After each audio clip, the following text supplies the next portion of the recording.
मेरे प्यारे साथियों, आप सभी का फिर से आपके प्यार से चैनल में स्वागत करता हूं। चलिए आइए आज की क्लास को स्टार्ट करते हैं, क्योंकि आज की क्लास में मेरे प्यार दोस्त एक शानदार एक मजेदार क्लास होने वाली है, क्योंकि आज की क्लास आपके लिए खास इंपॉर्टेंट होने वाली है। ठीक है, जी हाँ मेरे प्यार दोस्त, क्लास 10th का साइंस का इंपॉर्टेंट क्वेश्चन आए हैं जो आपके पिछले साल पेपर में पूछे गए प्रश्न है, और वही क्वेश्चन आए हैं जो आपके लिए इंपॉर्टेंट है। और इस तरह के क्वेश्चन आपके लिए पेपर में आने की 100% नहीं कह सकते भाई, 90% संभावना है। ठीक है, चलिए स्टार्ट करते हैं आज की क्लास को। ठीक है, ओके मेरे प्यारे दोस्त, पहला क्वेश्चन क्या करा है कि एक गोलीय दर्पण की वक्रता त्रिज्या 30 सेमी है। ठीक है, एक गोलीय दर्पण है जिसकी वक्रता त्रिज्या, ध्यान दीजिएगा क्या करा है कि वक्रता त्रिज्या 30 सेमी, यानी कि वक्रता त्रिज्या को r से दर्शाते हैं, और r बराबर क्या दिया है 30 सेंटीमीटर दिया है। ठीक है, इसको याद ध्यान दीजिएगा। और कह रहा है कि इसकी फोकस दूरी होगी, इसकी फोकस दूरी यानी कि यफ का मान पूछ रहा है, इसकी जो फोकस दूरी है मेरे प्यारे दोस्त, वो फोकस दूरी क्या होगी। ठीक है मेरे प्यारे दोस्त, ध्यान दीजिएगा कि हम बात करें, आपको फार्मूला याद होगा, F equal to r/2। Focus दूरी ज्ञात करने के लिए ये आपको फार्मूला भाई पढ़े होंगे। ठीक है, क्या कितने लोग पढ़े हैं भाई? हाँ जी, फोकस दूरी क्या होगा भाई, आंसर भी किसी का आ गया। ठीक है, क्या होगा, क्योंकि यब क्या है, यब तो हमें मालूम करना फोकस दूरी है, आर का मान दिया है 30 सेंटीमीटर और नीचे 2, यानी कि क्या होगा 15 सेंटीमीटर हो जाएगा। ठीक है, 15 सेंटीमीटर आपका आंसर आएगा भाई। 15 क्या होगा, ऑप्शन नंबर बी पर क्लिक कर लीजिएगा, ऑप्शन नंबर बी आपका 15 सेंटीमीटर होगा। ठीक है, चलिए फोकस दूरी क्या होगा 15 सेंटीमीटर। ठीक है, अगर आपसे कहूं, ठीक है ध्यान दीजिएगा, एक इसी पर क्वेश्चन देते हैं आपको, एक इसी पर क्वेश्चन कहें तो यदि यह इक्वल टू क्या होगा आपका, मान लीजिए दे दिया फोकस दूरी क्या दिया 13 सेंटीमीटर। ठीक है, फोकस दूरी क्या दिया 13 सेंटीमीटर दिया, तो आपका त्रिज्या क्या होगी, आपका त्रिज्या क्या होगी पूछेंगे। तो भाई यही क्वेश्चन बस घुमाकर कभी पूछते तो बस इसी फार्मूला को याद रखिएगा, यफ की जगह पर 13 इसमें करेंगे, यानी कि आर का मान क्या होगा 32 सेंटीमीटर हो जाएगा। ठीक है, त्रिज्या क्या होगी 32 सेंटीमीटर हो जाएगी। ठीक है, अगर फोकस दूरी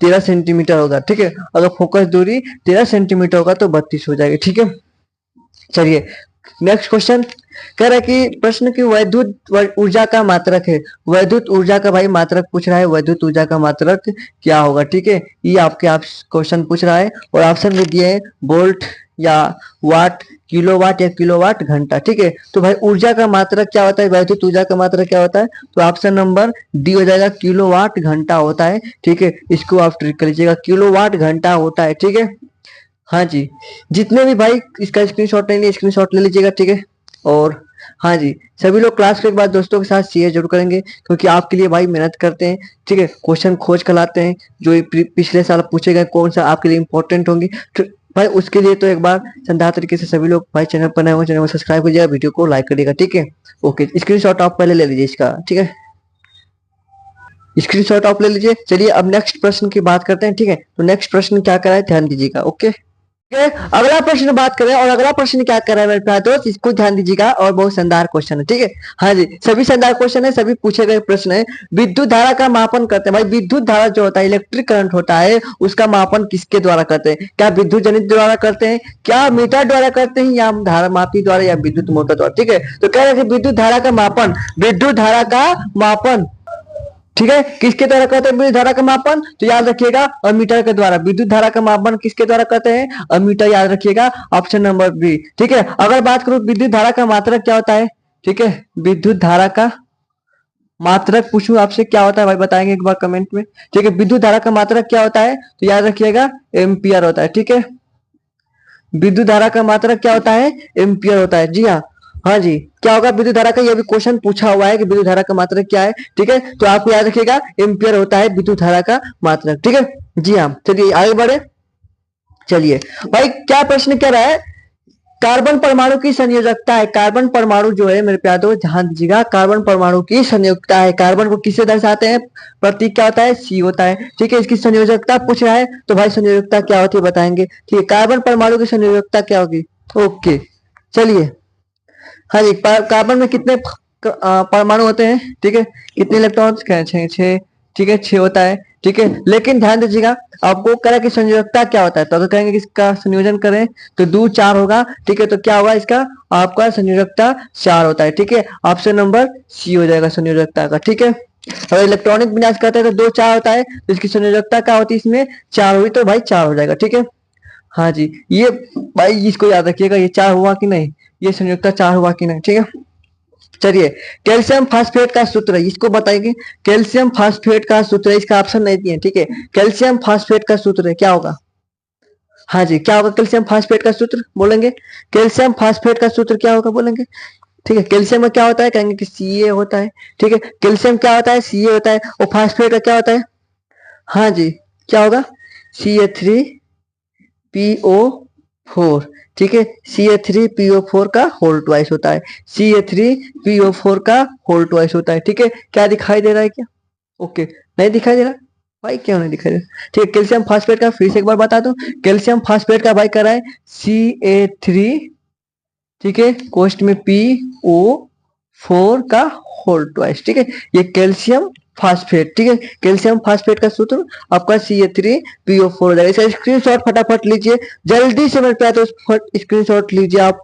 हाँ जी, फटाफट लीजिए स्क्रीनशॉट। चलिए आगे प्रश्न बात करते हैं। जी हाँ मेरे प्यारे दोस्त, आगे प्रश्न बात करें क्या आप? ठीक है, चलिए स्क्रीनशॉट ले लीजिए, क्या, चलिए स्क्रीनशॉट लीजिए, ओके, ठीक है। चलिए अगला प्रश्न क्या करा है, अगला प्रश्न ध्यान दीजिएगा, प्रश्न नंबर क्या करा है, ठीक है। हाँ जी, ध्यान दीजिएगा कि श्वेत प्रकाश, ठीक है, क्या करा है कि जब श्वेत प्रकाश एक प्रिज्म पर आपतित होता है, ठीक है, जब श्वेत प्रकाश करा है कि एक प्रिज्म पर आपतित होता है, इसको हम लोग ध्यान से समझेंगे। श्वेत प्रकाश क्या होता है, ठीक है, तो ये प्रिज्म है, ठीक है, और इस प्रिज्म पर क्या करा है, श्वेत प्रकाश आपतित हो, जब प्रकाश पड़ रहा है, ठीक है, श्वेत प्रकाश, ठीक है, ये कौन सा प्रकाश है, श्वेत प्रकाश।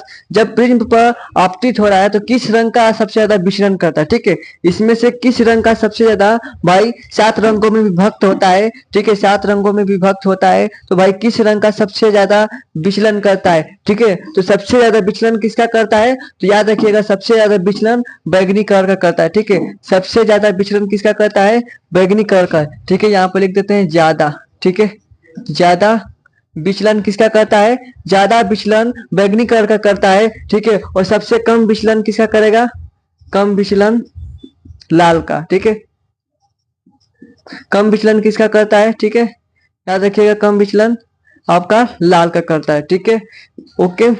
हाँ जी, कम विचलन किसका करता है, ठीक है, लाल का करेगा। सबसे ज्यादा विचलन किसका करेगा, ठीक है, ओके, किसका, तो आपका बैगनी का, ठीक है। अगर तरंग दैर्ध्य की बात करें तो सबसे ज्यादा तरंग दैर्ध्य किसका होता है, तो भाई सबसे ज्यादा तरंग दैर्ध्य आपका, तरंग दैर्ध्य किसका होता है ज्यादा, आपका लाल कलर का होता है, ठीक है, आपका लाल रंग का होता है, ठीक है। आपका सबसे ज्यादा तरंग दैर्ध्य, ज्यादा तरंग दैर्ध्य किसका होता है, लाल का होता है, और सबसे कम तरंग दैर्ध्य, कम तरंग दैर्ध्य बैगनी कलर का होता है, ठीक है। ये आपका ऑप्शन में पूछ सकता है, ठीक है। ये क्वेश्चन आपका श्वेत प्रकाश पूछा है कि सबसे ज्यादा विचलन किसका हुआ, ठीक है। तरंग दैर्ध्य भी पूछ सकता है, ठीक है, तरंग दैर्ध्य किसका कम है, किसका अधिक है, ठीक है। तो ये क्वेश्चन से आपको 4 क्वेश्चन बने, ठीक है, क्वेश्चन से कितने 4 क्वेश्चन बने, ठीक है। अब नेक्स्ट प्रश्न है, ये एक दर्पण की वक्रता त्रिज्या 40 सेमी है, ठीक है, एक दर्पण है, ठीक है, उसकी जो वक्रता त्रिज्या क्या दिया है, वक्रता त्रिज्या 40 सेंटीमीटर दिया है, तो उसकी फोकस दूरी होगी, ठीक है। हाँ जी, क्या होगा भाई, फोकस दूरी पूछ रहा है, ठीक है, याद रखिएगा। अभी बात किए हैं वही वक्रता त्रिज्या को r से दर्शाते हैं, r बराबर क्या दिया है, 40 सेंटीमीटर दिया है। फोकस दूरी पूछ रहा है, यानी कि f का मान पूछ रहा है, और हम जानते हैं अभी फार्मूला बताएं शुरू शुरू में, f इक्वल टू r/2 होता है, ठीक है। अब इसी फार्मूला पर आपको भाई रख देना है, ठीक है। इसका क्या होगा कमेंट बॉक्स में आपको आंसर देना है, ठीक है, क्योंकि अभी जस्ट पहला क्वेश्चन आपको इसी पे बताया हूँ, ठीक है। हाँ जी, इसी पे पहला क्वेश्चन आपको बताया हूँ, तो इसका फार्मूला पर बस रखेंगे है, 40 हो जाएगा और बटे में 2, ठीक है, कट कर 20 आ जाएगा। चलिए आपको बता देते हैं, 20 सेंटीमीटर हो जाएगा, ठीक है। आगे प्रश्न क्या करा है कि बिजली के बल्ब में, ठीक है, बिजली के बल्ब का फिलामेंट बना होता है, ठीक है, बिजली का जो बल्ब का जो फिलामेंट किसका बना होता है, ठीक है। ऑप्शन नहीं दिया भाई, किसका बना होता है, ठीक है। चलिए, किसका होता है, याद रखिएगा, बिजली के बल्ब का फिलामेंट जो होता है किसका बना होता है, टंगस्टन का, टंगस्टन का बना होता है, ठीक है। आप ओके, याद रखिएगा, जो आपका फिलामेंट किसका बनाता है, जो आपका जो बल्ब होता है बिजली का, उसका जो फिलामेंट किसका बनाता है, तो टंगस्टन का, याद रखिएगा, ठीक है। हाँ जी, यही होगा, टंगस्टन को हो जाएगा, ठीक है। स्क्रीनशॉट लेना है तो स्क्रीनशॉट फटाफट लीजिए, क्योंकि नेक्स्ट प्रश्न एक शानदार होने वाली है, ठीक है। चलिए, ठीक है, चलिए नेक्स्ट प्रश्न क्या करा है कि जल में घुलनशील विटामिन है, जल में घुलनशील विटामिन कौन सा होगा, ठीक है भाई, जल में घुलनशील विटामिन कौन सा है, ऑप्शन ए दिया है ऑप्शन ने क्या कराया, vitamin D, vitamin C, vitamin A और विटामिन के।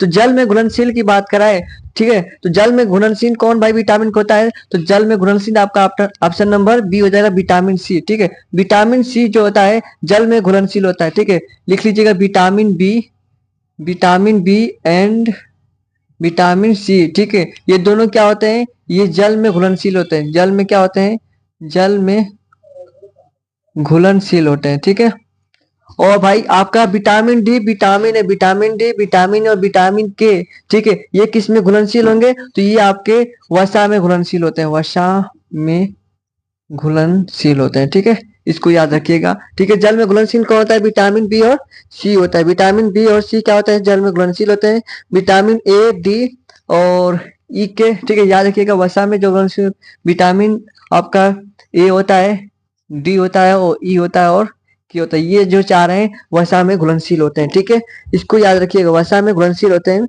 ओके, चलिए आगे प्रश्न देखते हैं, आगे प्रश्न क्या कराए। हाँ जी, नेक्स्ट प्रश्न क्या करा है, वो बहुत शानदार है कि वैद्युत मोटर परिवर्तित करता है, तो वैद्युत मोटर कैसे परिवर्तित क्या करता है। ठीक है, वैद्युत मोटर क्या परिवर्तित करता है बताएंगे। ठीक है, वैद्युत मोटर परिवर्तित करता है क्या, तो वैद्युत ऊर्जा को, हाँ जी, किसमें परिवर्तित करता है, वैद्युत मोटर। ठीक है, जो वैद्युत मोटर होता है वो आपका वैद्युत ऊर्जा को किसमें, याद रखिएगा, वैद्युत ऊर्जा को, ऊर्जा को यांत्रिक ऊर्जा में। ठीक है, वैद्युत ऊर्जा को यांत्रिक ऊर्जा में परिवर्तित करता है। ठीक है, आप, ठीक है, याद रखिएगा, वैद्युत मोटर जो परिवर्तित करता है वैद्युत ऊर्जा को यांत्रिक ऊर्जा में परिवर्तित करता है। ठीक है, विद्युत विभवांतर का मात्रक है, विद्युत विभवांतर का मात्रक है, हाँ जी, बताएंगे, वैद्युत ऊर्जा, ऊर्जा को यांत्रिक ऊर्जा में परिवर्तित कर। ठीक है, चलिए नेक्स्ट है विद्युत विभवांतर का सूत्र मात्रक है। ठीक है, मात्रक क्या होगा, विभवांतर का मात्रक क्या होता है, हाँ जी, विभवांतर का मात्रक क्या होता है। ठीक है, विभवांतर का मात्रक क्या होता है, कहेंगे कि V बराबर डब्ल्यू बाई क्यू होता है। ठीक है आपका, तो भाई विभवांतर का मात्रक पूछ रहा है। ठीक है, यहाँ पर ध्यान दीजिएगा, कार्य का मात्रक क्या होता है, कार्य का मात्रक क्या होता है, कहेंगे कि कार्य का मात्रक तो जूल होता है। ठीक है, और आवेश का मात्रक क्या होता है, आवेश का मात्रक क्या होता है, कहेंगे कि आपका गुलाम का आवेश गुलाम होता है। ठीक है, आवेश का मात्रक क्या होता है, गुलाम होता है। तो विभवांतर का मात्रक क्या हुआ, जूल प्रति गुलाम हो गया, जूल, ठीक है, प्रति गुलाम। ठीक है, इसको याद रखिएगा, जूल प्रति गुलाम हो जाएगा। ठीक है, हाँ जी, ठीक है, ओके। और जूल प्रति गुलाम को क्या कहते हैं, वोल्ट भी कह सकते हैं इसे, विद्युत विभवांतर का मात्रक वोल्ट भी होता है, इसको याद रखिएगा। ठीक है, ओके, चलिए नेक्स्ट प्रश्न देखेंगे क्या। हाँ जी, शानदार क्वेश्चन है, मजेदार क्वेश्चन है, ज्यादा समय नहीं लेंगे और ज्यादा से ज्यादा क्वेश्चन करने वाले हैं। ठीक है, सभी लोग एक बार क्लास को फिर से दोबारा करें, शेयर जरूर कर दीजिए अपने दोस्तों के साथ। ठीक है, हाँ जी, सभी लोग एक बार दोस्तों के साथ अपने क्लास को जरूर शेयर करेंगे। ठीक है, क्योंकि आपके शानदार क्वेश्चन आए हैं और अपने दोस्तों के साथ भी आप अपना हर एक क्वेश्चन आप शेयर जरूर करेंगे और पूछेंगे क्या इसका आप तुमको मात्रक या क्वेश्चन मालूम है कि नहीं। ठीक है, चलिए स्क्रीनशॉट ले लीजिए आप फटाफट। चलिए बात करें नेक्स्ट क्वेश्चन की, धावन सोडा की प्रकृति होती है। भाई क्वेश्चन क्या करा है कि धावन सोडा की जो प्रकृति कैसी होती है। ठीक है भाई, इसका फार्मूला बताएंगे, सबसे पहले आप इसका फार्मूला बताएंगे क्या होगा। ठीक है, हाँ जी, फार्मूला क्या होगा, धावन सोडा की प्रकृति पूछ रहा है। ठीक है, जी हाँ, क्या होता है, Na2CO3 इंटू 10H2O होता है। ठीक है, क्या होता है फार्मूला, Na2CO3 इंटू 10H2O होता है। भाई प्रकृति कैसी होती है, भाई आप धावन सोडा जो कपड़े धोते हो, ठीक है, उसकी कैसी लगता है भाई, हाँ जी, क्षारीय होता है। ठीक है, तो क्या होता है ऑप्शन नंबर कौन होगा, कहेंगे कि ऑप्शन नंबर बी होगा, क्षारीय होता है। धावन सोडा की प्रकृति कैसी होती है, तो क्षारीय होती है। ठीक है, और ये आपका उसका फार्मूला है, सूत्र है। ठीक है, इसको याद रखिएगा। ठीक है, सोडियम कार्बोनेट डेकाहाइड्रेट नाम होगा। ठीक है, चलिए प्रश्न नंबर आगे कर रहा है, निम्न में से कौन परागकोश में पाए जाते हैं, निम्न में से कौन परागकोश में पाए जाते हैं, परागकोश में कौन से पाए जाते हैं, भाई बायोलॉजी से क्वेश्चन है ये। ठीक है, कौन से पाए जाते हैं परागकोश में, भाई क्या पाया जाता है, ध्यान दीजिएगा, कौन सा पाया जाता है याद रखिएगा। तो भाई परागकोश में बस याद रखिएगा परागकण पाया जाता है। ठीक है, परागकोश में क्या जाता है, परागकण पाया जाता है। ठीक है, हाँ जी, नेक्स्ट प्रश्न क्या है कि उदासीनीकरण अभिक्रिया होती है, उदासीनीकरण अभिक्रिया कब होगी, ठीक है, जब भाई अम्ल और क्षार मिलेंगे, जब अम्ल और क्षार, ठीक है, अम्ल प्लस क्षार होंगे तो भाई कौन सी कर्ण अभिक्रिया होगी, उदासीनीकरण। दोनों संग, हाँ जी, दोनों संग होंगे तो उदासीनीकरण अभिक्रिया होती है। ठीक है, स्क्रीनशॉट ऑफ ले लीजिए। ले लिए क्या? हाँ जी, स्क्रीनशॉट ले लीजिए इसका। चलिए आगे बात करें क्या?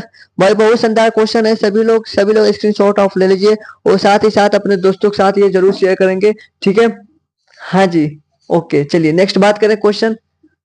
चलिए चलिए भाई आगे बात करें, अगर क्वेश्चन बात करें, आपका ध्यान दीजिएगा, अम्ल का पीएच मान क्या होता है? अम्ल का पीएच मान क्या होता है? ठीक है, अम्ल का पीएच मान क्या होगा? ठीक है, इसको एक प्रश्न है आपके लिए, ठीक है? पहला प्रश्न है। दूसरा प्रश्न है, क्षार का पीएच मान क्या होता है? क्षार का पीएच मान, ठीक है?